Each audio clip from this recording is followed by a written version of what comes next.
الكريم أما بعد فأعوذ بالله من الشيطان الرجيم بسم الله الرحمن الرحيم والذي جاء بالصدق وصدق به أولئك هم المتقون صدق اللہ العظیم۔ میرے واجب الاحترام صدر محترم اور میرے عزیز طلبہ ساتھیوں، السلام علیکم۔ مجھے آج جس موضوع پر لب کشائی کرنے کا موقع ملا ہے وہ ہے سیدنا صدیق اکبر کی دینی و ملی خدمات۔ سامعین، وقت بہت قلیل ہے، موضوع بہت طویل ہے، اس لیے میں آپ کے سامنے چند پہلوؤں پر روشنی ڈالوں گا۔ سامعین، سیدنا صدیق اکبر وہ صحابی ہیں جنہوں نے اسلام قبول کیا تو اسی دن سے ہی اپنا مال اسلام پر اور آپ صلی اللہ علیہ وسلم پر لٹانے کے لیے تیار رہتے تھے۔ آپ حضرات کو اندازہ ہوگا کہ اس دور میں حضرت ابو بکر صدیق کے پاس 40,000 درہم تھے۔ حضرت عائشہ فرماتی ہے جب میرے بابا اس دنیا سے رخصت ہو گیا تو ان کے پاس کوئی درہم و دینار نہیں تھا۔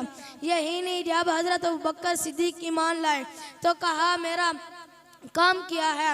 تو آپ صلی اللہ علیہ وسلم نے کہا جو میرا کام ہے وہی تمہارا کام ہے۔ حضرت ابو بکر صدیق وہ شخصیت ہے جنہوں نے آپ صلی اللہ علیہ وسلم سے ساتھ مانگا تو ساتھ دیا، مال مانگا اور مال دیا۔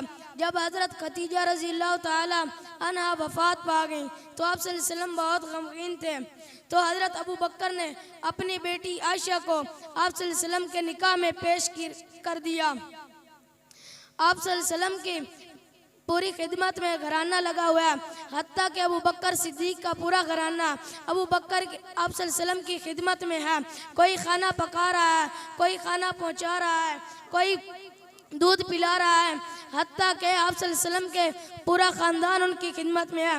ارے وہ ابو بکر جس نے اپنا ہر کچھ اسلام پر لٹا دیا، حتیٰ کہ اپنے بدن کے کپڑے بھی بیچ کر اس کے قیمت آپ صلی اللہ علیہ وسلم کو لا دی۔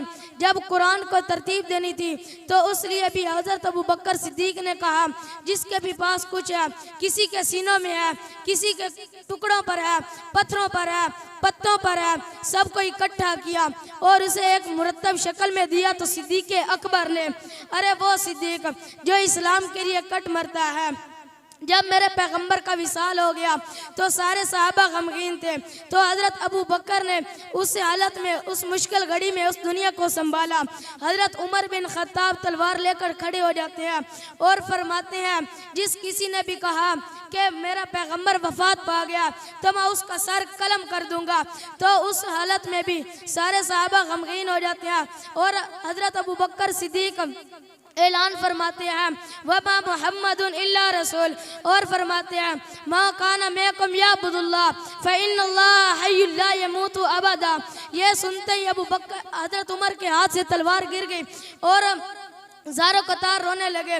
تو اس مشکل گھڑی میں بھی ساری دنیا کو سنبھالا تو صدیق اکبر نے۔ جب خلافت کا دور آیا تو حضرت ابو بکر صدیق نے فوجیوں کو ترتیب لینی تھی، تو 1,000 کا لشکر بنایا اور ان سب کا سپہ سالار بنایا۔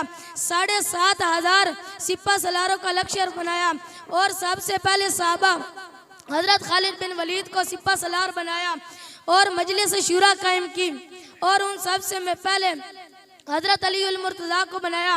انہوں نے حضرت ابو بکر صدیق کو معاوضہ دینا چاہا تو ابو بکر صدیق نے کہا میرا معاوضہ اتنا ہو جتنا مدینہ کے مزدور کا ہے۔ ارے وہ ابو بکر صدیق جس نے اپنا سب کچھ تن من دھن اسلام پر لٹا دیا اور کچھ بھی نہ مانگا۔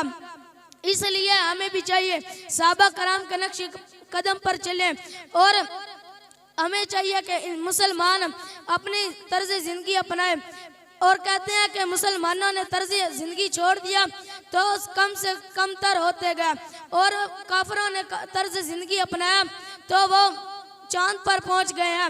تو اس لیے بھی شاعر بھی کہتا ہے پروانے کو شمع ہے بلبل کو پھول بس، پروانے کو شمع ہے بلبل کو پھول بس، صدیق کے لیے خدا کا رسول بس۔ وآخر دعوانا الحمدللہ رب العالمین۔